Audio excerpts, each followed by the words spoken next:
Let's talk with another lawyer directly involved in the case. To talk with us about these university hospital cases is lawyer Tom Merriman from Team LGM. Our Monica Robbins broke the story late last week. How quickly did your telephone start ringing? Oh, Jimmy, I have been on the phone nonstop since Saturday morning, and it has gone. I've been meeting with people, taking calls. It's unbelievable.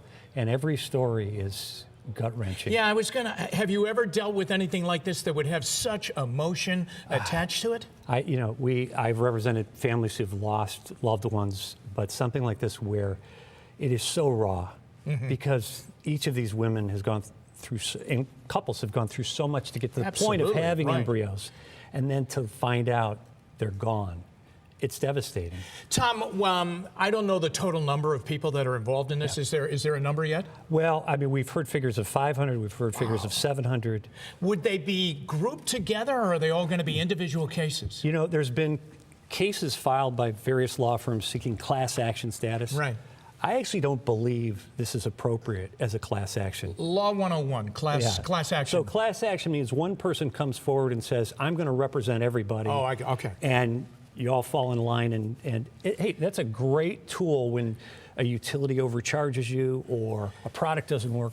But every one of these couples, every one of these women has a powerful story and a different type of loss. Yeah. And how do you begin to delve into a case like this? Do you look for precedent?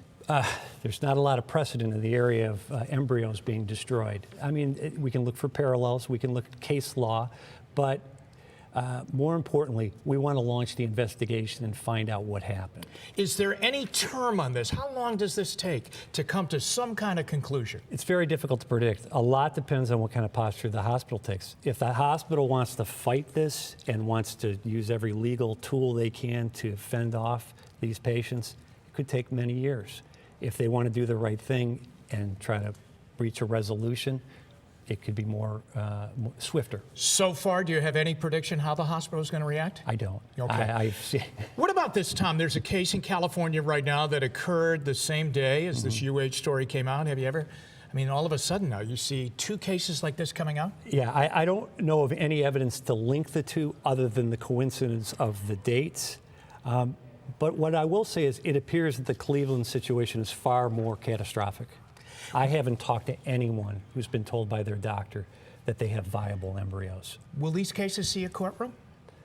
Oh, well, they'll see a courtroom in some form or fashion. The question is whether they'll see a jury and whether that'll be up to UH. Tom, thanks very much for shedding some light on this. It's got to be an emotional case and an emotional period of time for these people involved. Yeah, it is. It's unbelievable. Tom Merriman from Team LGM. Thanks very much, Tom. Good to see you again.